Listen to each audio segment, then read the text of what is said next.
kõige põhilisem osa, mis seal siis reklaamimaksu määruses on see, et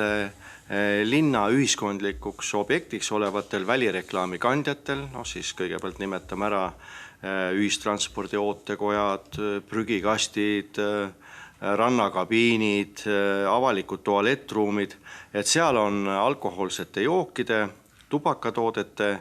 ja ka laenutoodete, mille krediidikulukuse määr on suurem kui 25%, reklaamimine keelatud. Et sellise asja me tahame siin Tallinnas kehtestada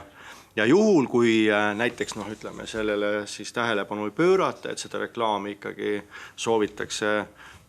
seal eksponeerida, siis maksustatakse need reklaamikampaaniad 5-kordse maksumääraga.